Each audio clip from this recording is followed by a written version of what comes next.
Carrie is a 1974 novel by Stephen King, revolving around a teenage girl who is bullied by her classmates and abused by her mother, until she discovers her psychic powers and is all like, who's plugging it up now?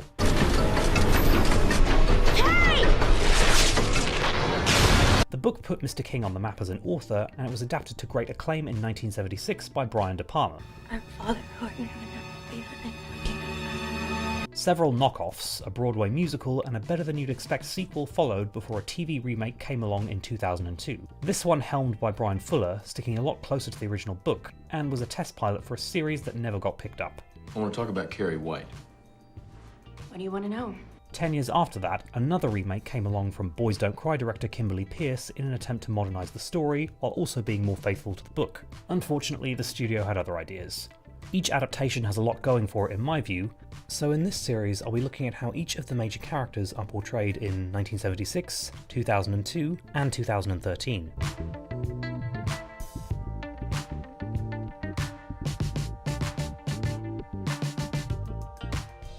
Our protagonist is a shy, awkward and confused 17-year-old who has lived a sheltered life being brought up by her mother's strict religious instruction and being bullied every day at school. When the story starts, she gets her first period in the school showers and is taunted by her classmates for it.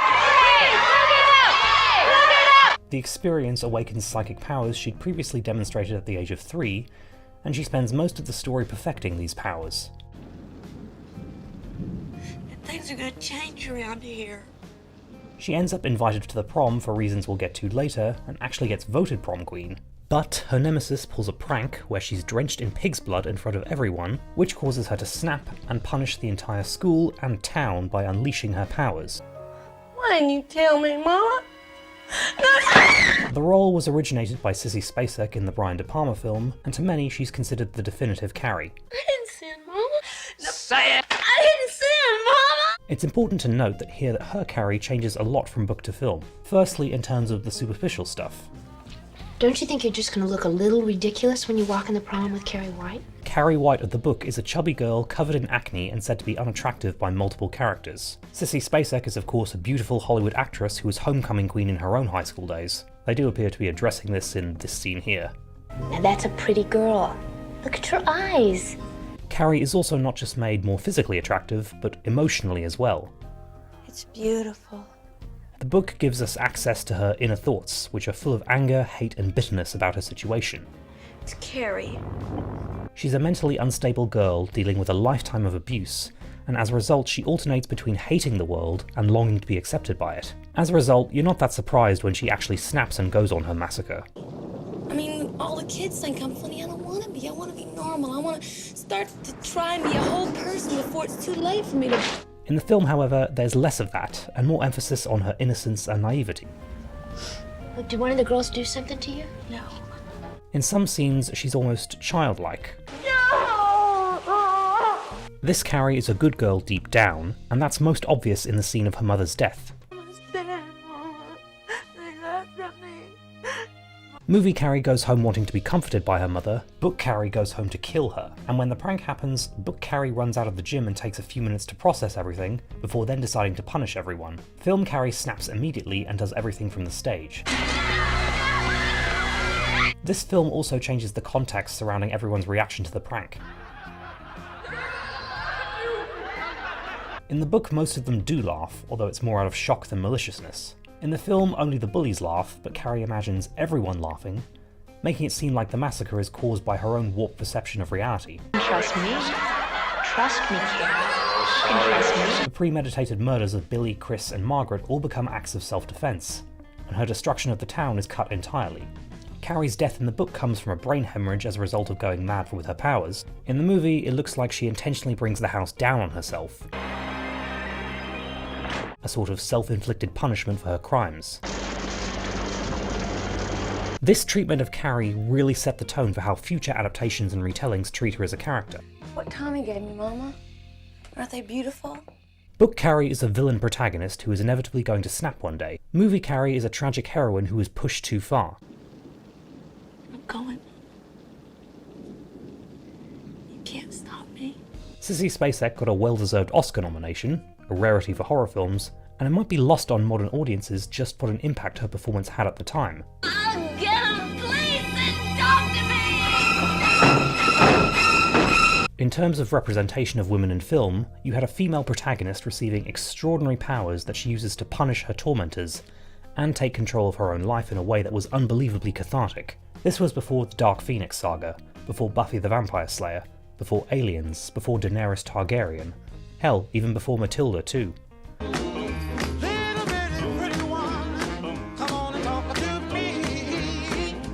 Carrie was also released right before A New Hope gave Princess Leia as a beacon of female empowerment.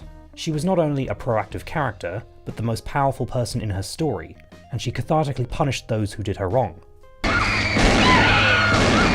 The movie changes her from the villain protagonist into the tragic hero, so that just made her even more of a beacon. You're just trying to trick me again, I know. And even watching her performance during the massacre, you can still see why this has endured well over 50 years later. She practically talked me into getting Botox last summer. Can you believe that? Maybe she thought you needed it. Remake number 1 has our Carrie played by Angela Bettis, who had just played a similar character in the indie film May. Hey, this is weird. You like weird? Not that weird. Although in some ways it's more faithful to the book, a lot is taken from the 1976 film. Red. I might have known it would be red. It's pink, Mama. There's minor things, but the softening of her character remains as well. Jesus will help me. He will help me if I really need him. I'd argue that this version is the most sympathetic of all the Carries. This is not a pity thing. I don't feel sorry for you. Yeah, you do. Whereas Sissy's Carrie was more innocent and naive to the world, Angela's knows much more and is terrified. Carrie White. Here. In every scene, she anticipates the abuse that's likely to come and guards herself from it. Carrie. Sorry. With Sissy's Carrie, you could see that she had the strength in her all along. This one has had the strength beaten out of her a long time ago, and even as she grows through the film, that damage is still there in every scene. Shut up! You shut up. Compare The Crowning in the 1976 film, where Carrie has completed her evolution to become a graceful swan. 2002 Carrie still maintains that awkwardness and insecurity, even when she's happy, which is a nice choice by Angela Bettis.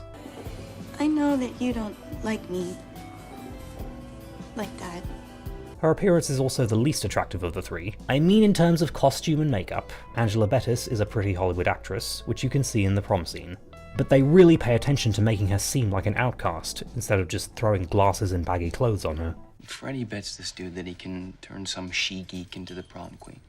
Except, unlike Carrie White, this chick's a supermodel, but we're not supposed to know it because she's, like, wearing glasses or something. And at the prom scene, they follow 1976's lead by having Carrie stay on the stage as the massacre happens.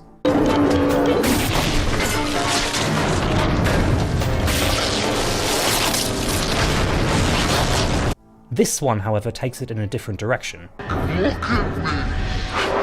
While Sissy's Carrie snaps when she thinks everyone is laughing at her, Angela's goes completely into a trance and loses control. So here, Carrie's destruction is completely accidental. She massacres her classmates and destroys her town without any idea of what she's doing. What happened? I don't... When she comes out of the trance, she doesn't remember anything. What happened? What did I do? Obviously this change was done with the TV series in mind, firstly to make the lead character more sympathetic, and secondly to give her a direction to grow in over a longer story. Oh yeah, this Carrie gets revived by Sue, fakes her death, and runs off to Florida. I wouldn't be surprised if the planned FX series goes in a similar direction. I'm not Eve, Mama.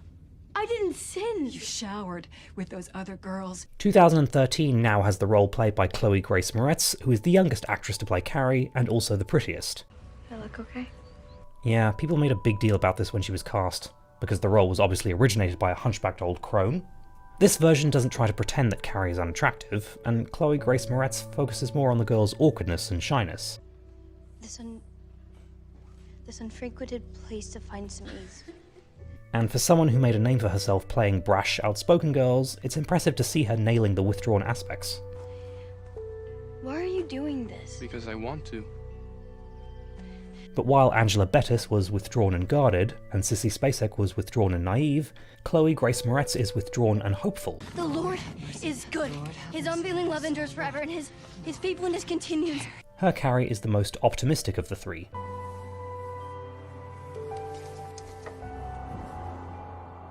You can see her really wanting her mother to be happy for her. Mama, I've been asked to prom. And when Tommy asks her to the prom, you can see it in her eyes that she really wants it to be genuine. You know, I looked up that book in the library myself. That's, the guy who brought the temple down. Samson, right? You can also see that discovering her powers makes her happier because they allow her to be free, and the progression of her powers is represented by a euphoria that comes with her discovering her purpose. And that ties in with how they present the prom scene. Are you seeing this?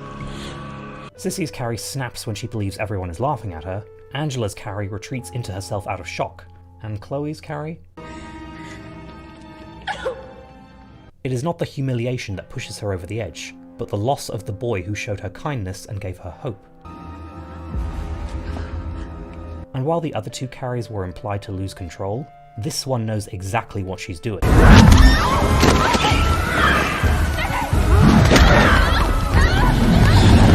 This is closer to the book, where Carrie's rampage is premeditated, and the original script had her running out of the gym first to sell that. Studio orders have it more in line with the other two films, however. The destruction of the town was there as well, but gotta stick to that first film. This optimistic Carrie also gets some last-minute redemption, sparing Sue from dying inside her house as well. This is sort of there in the book where, as opposed to saving her, Carrie just chooses not to kill her.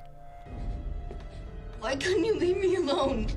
I'm sorry. The last point really underlines how the film audience sees Carrie versus how she was originally written in the book. As I said earlier, book Carrie is a villain protagonist. We know from the beginning that she's going to snap in some way and cause a big disaster, so she is presented as a villain early on, shown through the lens of those left alive after her massacre. Through the flashbacks, we learn that her reality was not so black and white, and end the story feeling sympathy for the girl originally painted as a monster by her town. The 1976 film, however, sets the tone for a sympathetic protagonist who is ultimately driven over the edge by her tormentors, and that's the image of Carrie that has endured over the years. She wasn't a loser. She just didn't belong. And I have to say, we've been pretty lucky to have a gifted actress in the role each time.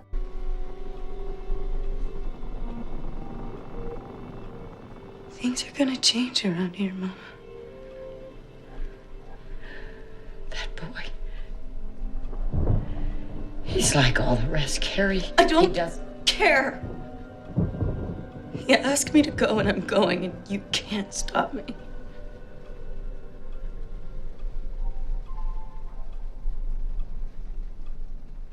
I don't want to talk about it anymore.